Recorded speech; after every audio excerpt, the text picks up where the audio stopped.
This is a massive gamble for the Toronto Maple Leafs as multiple new reports have dropped revealing some very scary information as it pertains to Mitch Marner's future. But one new report has revealed something in particular that is not only a huge risk for the Leafs, but changes the outlook of the team going forward. We're going to break that down and discuss what this means. Stay tuned for all that in this episode, but before we get into it, if you're part of the percentage who aren't subscribed to the channel, make sure to hit that subscribe button. Your guys' support has been unbelievable, but also check us out on Spotify and everywhere where you get your podcast. Link will be in the description down below. But Darius, a lot to go over today. Obviously, the Leafs have a huge game tomorrow against the Panthers. We covered in the video earlier today some of the new line changes, some interesting things going on at practice. However, we're going to take a step back right now and talk about the offseason a little bit because some new reports have dropped, and specifically surrounding Mitch Marner. And as the playoffs approach, this is going to be a conversation that is going to be ongoing until the offseason approaches. But as it pertains to the playoffs, Mitch Marner's performance is going to greatly impact what the Leafs' plan is with the star.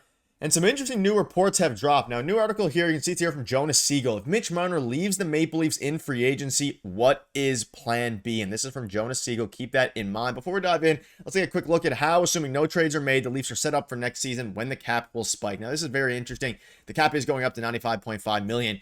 Under contract, the defensive core is fully locked in. The goalie core is fully locked in. However, you look at a lot of the different spots there. You have the first line. Obviously, Matthew Knies, he is an RFA. Bobby McMahon, Scott Laughton, Max Domi, the third line remains the same. Before we get into some of these reports about Mitch Marner's future, Darius, this one is extremely interesting. Just looking at how the cap hit shapes up. Yeah, and the Leafs cap situation, yes, they have a lot of projected salary going into next season, but we have to keep in mind Matthew Knies, who's not here, needs a significant raise. There's John Tavares as well, who's going to make less money, but what exactly is he going to make, right? And how do you fill out the rest of the lineup? Steven Lorentz only signed for 1 year, so he's a free agent. Pontus Holmberg, we'll see if he returns, right? That's another name. Nick Robertson. What happens with Nick Robertson? So there's a couple names on the Toronto Maple Leafs roster right now that are going to be free agents or need to be re-signed, I should say, that the Leafs have to take a look at. And depending on what happens with Mitch Marner, how do they fill out the rest of their lineup? So it's going to be interesting to watch as we head closer to obviously the playoffs, because everything depends on the playoffs and how they play. I really do believe that, on how they move forward with this team and what they want this team to look like moving forward. And then obviously moving into July 1st. Yeah, and you look at the obviously John Tavares, all these different players. Going to the article a little bit more, missing from the list are RFAs Matthew Knies, Nick Robertson, and Pontus Holmberg. We're likely to fill in some of the blanks. Checker Steven Lorentz, a pending UFA, it's a possibility to return too. I think there's a very good chance Steven Lorentz returns, which is something we'll have videos on in the future. Makes sense. He's fit really well. He's had his best season of his career here, even of course better than his season in San Jose. Not necessarily point-wise yet, even though I think it'll end up that way, just as it pertains to being an effective NHLer. But I want to talk about if Mitch Marner leaves for a minute, because depending on how the playoffs go, of course, we're locked in the playoffs right now. But this is a conversation with this report that dropped, has come out really and really taken over some of the talks surrounding Mitch Marner. Mitch Marner leaving could mean a full-time top-line role for William Nylander, but even if Nylander continues to play away from Matthews more than with him, losing Marner would necessitate the addition of another top winger. And this is interesting because a name that has been brought up now and linked to the Leafs is Brock Boeser. We've been talking about it in the streams a little bit. Ehlers and Boeser is another one. We'll talk about Ehlers probably in another video, especially down the line a little bit once the postseason's over. Hopefully the Leafs win it all. But Brock Boeser, a bigger winger with 11 goals and 23 points in 29 career postseason games with the Canucks, might be more the Leafs front office's speed, but he, like Nelson, could opt to sign in the U.S. closer to home. Now, this is interesting. Brock Nelson was a player that the Leafs were also in on, but Brock Boeser, he's a very interesting one. You look at his stats. He's already played in Canada, 46 points in 67 games here.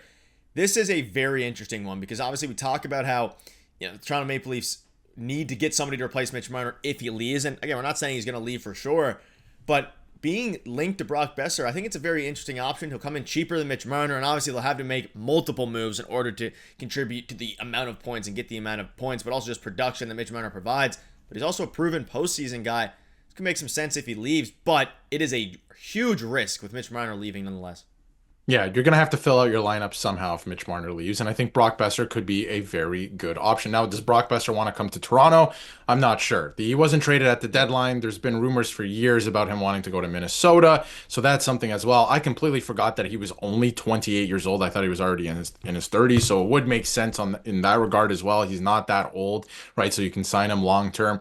There's rumors and reports that he wants $9 million. That would be tough. You would still save money if you're not signing Mitch Marner, but you're not replacing that production. You're not replacing that production one-to-one ever, anywhere, right? So that you have to think about that too. Brock Besser's not so much a defensive player either, right? So you have to take that into account. But he scored 40 goals in the past. If you were to play with Austin Matthews on that top line and, Matthew Nyes, that could be an option as well. If you look at the projected salary, it's about $7 million. It's probably a little bit more than that because he is very young and, or he is on the younger side, but he scored 40 goals in the past with the Vancouver Canucks. This season, not great. Vancouver hasn't been great all season. There's a lot of turmoil there as well. So he would be an interesting option. Right shot as well. Could help the power play. And like you mentioned, a proven playoff performer. He came to play, especially last year for the Vancouver Canucks in the playoffs. So could be an interesting option to kind of fill out the rest of the lineup. And you would be saving money. You can use some of that other money, to fill out the lineup elsewhere, which is another player we'll get to, or maybe even adding on defense. But,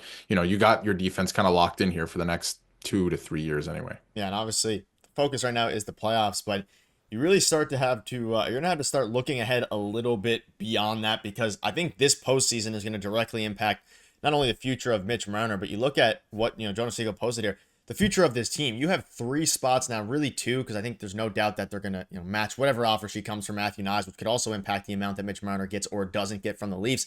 But even John Tavares as well. You have John Tavares and Mitch Marner, 2 of your 3 best players, debatably, depending on how you rank, Nylander and all those guys, but especially this season, 2 of your 3 best players specifically playing really good hockey this year. But if they don't play well in the playoffs, things are going to change completely in the offseason, because that obviously dictates whether or not they want to retain Marner. There's been a lot of discourse about if they only make first or second round, you want to let Mitch Marner walk, which is a huge risk in itself, especially for a guy like Brock Besser, who isn't as good of a player as Mitch Marner. There's no doubt about it. However, if they go out, and you mentioned it, the article says around 8 or 9 million for Besser as a starting point because of the inflated market in general. I mean, we saw the trade deadline as pertains to the assets being inflated, but now, of course, we're talking about with the cap going up, the amount of money players are going to get in the contract. It's probably going to be around $8 to $9 million, which is only, I mean, depending on how much Mitch Marner gets, 3 to 4 million less than Mitch Marner. You can use that other 3 to 4 to get somebody else. Sam Bennett's been a name. There's been a bunch of different names like that. It is going to be a huge risk for the Toronto Maple Leafs, no matter what way they go about it. But I think as it pertains to Brock Besser, makes a ton of sense. Now, if you look at what a hypothetical team could look like, let's say you put Brock Besser to the side for a moment here and you get a guy like Patrick Kane, who the Leafs were linked to before he signed elsewhere, Matt Duchene, Mason Appleton has had some really good years for the Jets. It is very interesting. You have Burns there as your right defensive pairing. Like, it's going to be a wild offseason. You look at Matt Duchene, he's a veteran guy, 75 points in 74 games, which is almost seems like a typo, but it isn't. He's a very good player. This is another guy. Like, there is a lot of players that you can replace him with, but are one individual player actually going to replace Mitch Marner? That's where the risk comes in. Yeah, and this is a guy who is John Tavares' age, and if he were to come in to play with the Leafs, if you were to sign a guy like Matt Duchene, he could come in and play maybe third line center. Maybe he has some more foot speed than Tavares. Maybe you try Tavares out on the wing and you finally start doing that, experiment. But Tavares has been great, and he's still an elite player, right? And is that going to drop off? Yes, at some point it absolutely is over the next 2 years, maybe 3 years, right? But I still think you re-sign John Tavares. Matt Duchene could be a very good option. He's going to cost a lot less. I'm actually surprised how much he's making in Dallas. It's actually a lot less than I thought he was going to. Patrick Kane is another option, right? You can fill in some holes on the defense if you want to. So they could use some of that salary elsewhere and kind of fill out the team a little bit better, I think. So it's going to be interesting to see. But again, if they perform, if they go to the Stanley Cup final, things can change, right? But until things change, nothing is going, everything will change this offseason, that's for sure. So it's going to be fun to watch. But even, I mentioned Matt Duchene, maybe third line center, something like that, could be a little expensive, but Scott Laughton hasn't worked out in that position, but he's not making that much. Philly is still retaining salary heading into next season as well. So something to keep in mind there too. But it's a big risk. It's a big risk for the Leafs, but again, something has to change if you get the same results in the playoffs this year. And if you don't, then obviously you talk about a contract extension within, reach of, $13 million, let's say, something like that. Nothing crazy where it's, in the 15 range, but we'll see what happens, because again, this the inflated market, the salary cap going up, everything like that, it's changed over the last 2 months. Yeah. So be interesting to keep an eye on. The Leafs obviously play tomorrow against the Panthers, and to keep you up to date with all the latest news. So make sure to hit the subscribe button. See you later.